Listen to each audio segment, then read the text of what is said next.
अस्सलाम वालेकुम नाज़रीन, मैं रियासत अली खान बोलता तेलंगाना में आपका खैर मकदम करता हूँ। आज इंदिरा चौक पर मिनॉरिटीज़ का दर्जना का धरना हो रहा है कांग्रेस की जानिब से, और कांग्रेस के मशहूर लीडर जनाब फिरोज़ खान हमारे बीच दरमियान है और बात करेंगे मिनॉरिटीज़ दर्जना के बारे में। अस्सलाम वालेकुम फिरोज़ भाई। प्रश्न पूछते बोले, आप प्रश्न पूछो। फिरोज़ भाई, आज मिनॉरिटी दर्जना है, लेकिन मिनॉरिटीज़ के सवाल आप लेके उठे हैं। 12% मिनॉरिटीज़ और सेक्रेटेरिएट की मस्जिद का आप लोगों का बड़ा मसला है। सेक्रेटेरिएट की मस्जिद पे तो उलमा मशाखीन एमएम के पूरे सदर जाकर तयखुन दिए हुए अवाम को। अरे मेरे भाई, सेक्रेटेरिएट की मस्जिद शहीद कराए बाद ये बट्टेबाज गवर्नमेंट केसा ने बुक कराई। हम सैफाबाद पुलिस स्टेशन गए, हैबिट्स पुलिस स्टेशन गए और बोले कि कोई ना कोई जिम्मेदार होना ना, chief secretary, principal secretary, minority secretary, Waqf board, contractor, labour.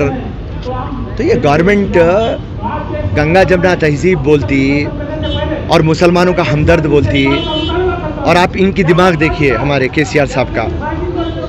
मैं वो मंदिरों को डेवलप करते, मैं उसके ख़िलाफ़ नहीं हूँ। आप यादाद्री में 1800 करोड़ रुपये खर्चा करते मंदिर को, आप वेमुलवाड़ा मंदिर को 500 करोड़ खर्चा करते, भद्राचलम में 500 करोड़ खर्चा करते, आप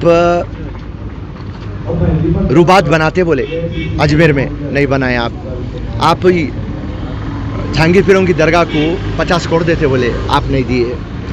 इस्लामिक सेंटर बनाते बोले, आप नहीं बनाए।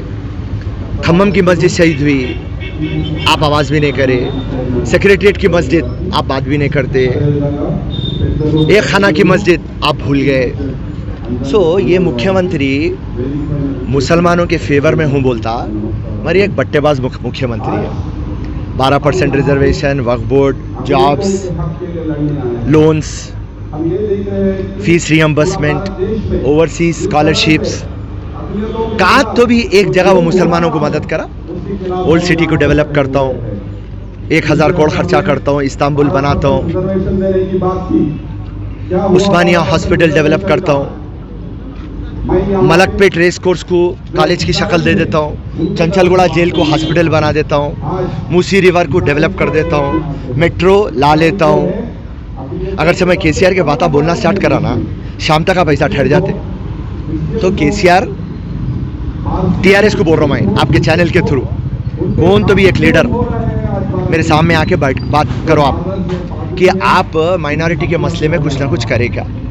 खाली सिर्फ आप बोले पके और आप कुछ भी नहीं करें। तो मैं आपके टीवी चैनल के थ्रू हमारे मुसलमान भाई और बहनों को ये बोलना चाहता हूँ, जो भी डेवलपमेंट हुआ वो कांग्रेस टाइम पे हुआ, हम पूरा नहीं करें, और जो भी करे कांग्रेस करा। मगर ये 7.5 साल से जो टीआरएस है, आप देखिए, आप सिंपल आपको एक आंकड़ा बता दो बजट का, 14 से 21 तक आप कितना बजट अलग करें मुसलमानों के लिए?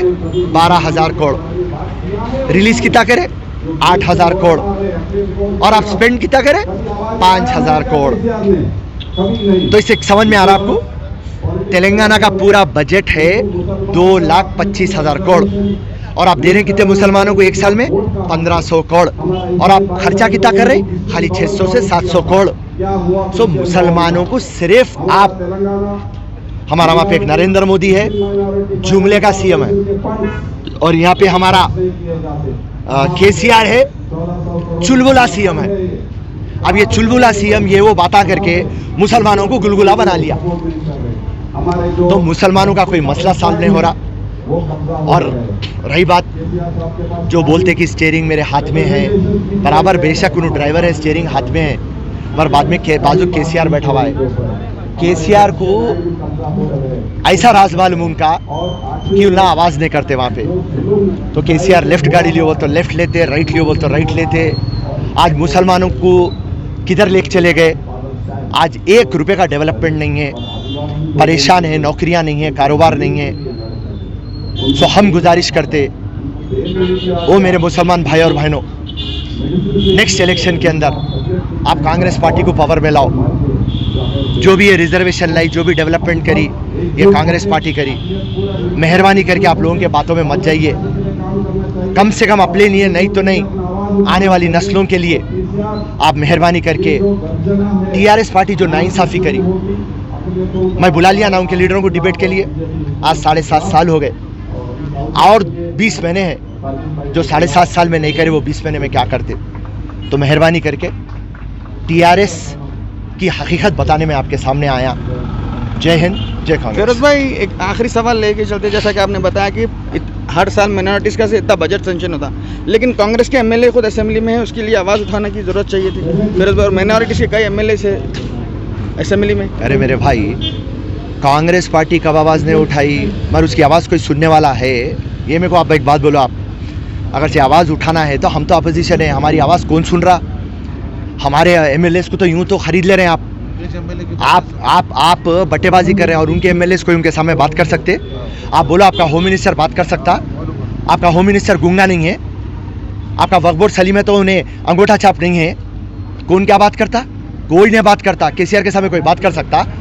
अरे असदुद्दीन के वैसी चीज बात नहीं कर सकता, तो ये बैगन के बाला क्या बात करते? तो छोड़ दे आप, ये खाली सीएम अपने बातें करता, गंगा जमुना तहजीब, मगर इसका पैंट उतारो, आरएसएस की चड्डी है इसकी। बस ये पहले दिन से हम बोल रहे हैं, आज आवाम को समझ में आ रहा। जय हिंद, जय कांग्रेस। फिरोज भाई, देखें आप, जैसा कि कांग्रेस का मुकाम लास्ट बल्दिया इलेक्शन में भी देखे कि हम कांग्रेस का तो अभी पोजीशन वो हल नहीं रहा कि जैसा कि 2 सीटें चाहिए थी, और यहाँ पर बीजेपी गेन कर रही है, 3rd पोजीशन 4th पोजीशन पे कांग्रेस है। अब कांग्रेस कौन से लेवल पे जाएगी फिरोज भाई? देखिए, आप 6 महीने के बाद ये क्वेश्चन करो, कौन है अपोजिशन? अपोजिशन कैसा तो भी कांग्रेस ही थी। तेलंगाना दिए कौन? सोनिया गांधी। और सामाजिक न्याय करती कौन? कांग्रेस पार्टी। हर एक तबके को BC, ST, SC, माइनॉरिटीज सबको लेके चलती कौन? कांग्रेस पार्टी। तो कहाँ से बीजेपी आई मेरी जान? अब जैसा कि हुजूराबाद इलेक्शन हो गया, वहाँ पर भी गर्मा गर्मी देखा जा रहा है कि बीजेपी और टीआरएस की टक्कर है, और जबकि 2nd पोजीशन कांग्रेस थी। सुनो साहब, टीआरएस पार्टी रूलिंग पार्टी है जी, और बीजेपी पार्टी का एक सेंटिमेंट है, और वहाँ पे ईटेला राजेंद्र है, तो लड़ाई तो दोनों में है। छोड़ दो आप, ईटेला राजेंद्र जीतता का ये देखो आप। हाँ, ईटेला राजेंद्र जीतेगा तो जब आके मेरे को बोलना, फिरोज भाई कांग्रेस अल्टरनेटिव नहीं है, अब बीजेपी अल्टरनेटिव है। समझ गए ना साहब? बराबर। ईटेला नहीं जीतता, वहां पे केसीआर ही जीतता। आप पूछेंगे क्यों? केसीआर के पास इतना पैसा है, इतनी शराब है, 5 दिन से उन्हें पिलाता, 5 से 6 हजार रुपये ऑटो को खर्चा करता। कहाँ से जीतता मेरा पाप बेचारा ईटेला? हाँ, छोटू फिर लेते रहेगा, राइट?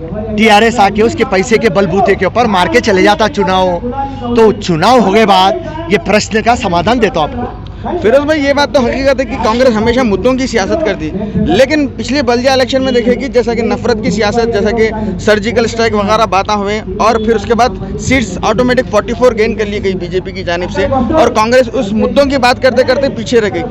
क्या अब रियासत तेलंगाना में नफरत की सियासत होगी या मुद्दों की सियासत होगी? देखिए, ग्रेटर हैदराबाद टोटल डिफरेंट है। देखिए, शहर के अंदर जब से राम जन्मभूमि, बाबरी मस्जिद के इश्यूज आए थे 1980 से, ये एक ऐसी जगह है जहाँ पे कम्युनलिज्म है, और बीजेपी उसको बहुत अच्छा यूज़ करा। भाग्य लक्ष्मी बोल के, सर्जिकल स्ट्राइक बोल के, दारुसलाम अटैक कर देता हूँ बोल के, हिंदुत्व में ला देता हूँ बोल के।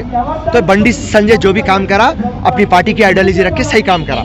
तो बंडी संजय जो काम करा, उसका एडवांटेज एमआईएम को मिल गया।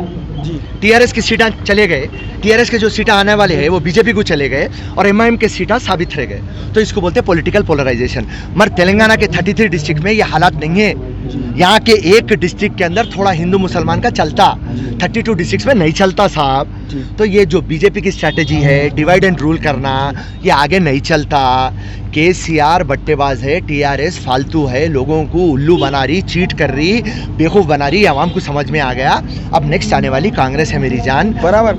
मगर मॉब लिंचिंग, जैसा कि आप देखते हैं इलेक्शन जैसा करीब आते हैं, यूपी का इलेक्शन आने वाला है, अब वैसे ही आप नेशनल मीडिया पर, पूरे वर्ल्ड मीडिया पर देखते हैं कि मॉब लिंचिंग ज़्यादा हो रही है। अब उसके ऊपर फिरोज खान का क्या स्टेटमेंट है? देखिए, एक दो वाक्यों को आप मेरे को जनरल बात करो के मत बोलिए आप। अभी आप पॉलिटिकल पोलराइजेशन पूछे, अच्छा क्वेश्चन पूछे, मगर ये पॉलिटिकल पोलराइजेशन नहीं होने वाला है। देखो, एक आध कोई इशू से वोटर टर्न नहीं होता। देखिए, अल्टीमेटली डब्बों में वोट जाना है, बराबर, वोट ट्रांसलेट होना है। तो एक आध ये वाक़ये से वोट ट्रांसलेट नहीं होते। आवाम खाली ये देखती कि मेरा फ़ायदा कहाँ पे है, और ये जो गवर्नमेंट वादा करी वो वादों के ऊपर निभाई या नहीं निभाई।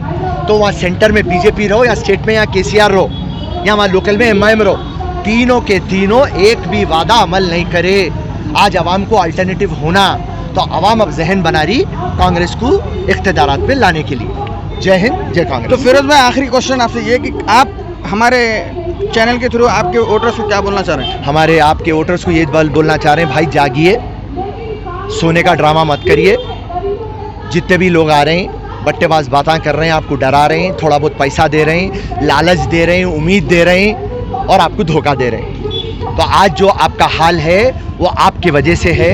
आप सोचिए, नौकरियां मिल रही, कारोबार मिल रहा, कोई मदद कर रहा, डबल बेडरूम मिल रहा, स्कॉलरशिप मिल रही, बाहर जाके पढ़ सक रहे, शादी मुबारक मिल रहा, कुछ ना कुछ हो रहा, आपसे इंसाफ हो रहा। खाली सोचिए आप, अगर से आपको आंसर मिल रहा नो, तो कांग्रेस को यस कर देंगे। जय हिंद। बहुत बहुत शुक्रिया फिरोज भाई बोलता तेलंगाना को टाइम देने के लिए। तो ये थे जनाब फिरोज खान। आप अपने दोस्त रियासत अली खान को दे इजाज़त। अल्लाह हाफिज़। डॉक्टर हसन डेंटल केयर, हमारे यहाँ root canal treatment, bleaching, high quality dental implant, teeth replacement, cosmetic treatment, child dental care, दांतों से जुड़े तमाम अमराज के लिए तशरीफ लाएं। जेके एलीट, फतेहा बाजार, चंचलगुड़ा। लेडी डॉक्टर की भी सहूलत हमारे पास मौजूद है।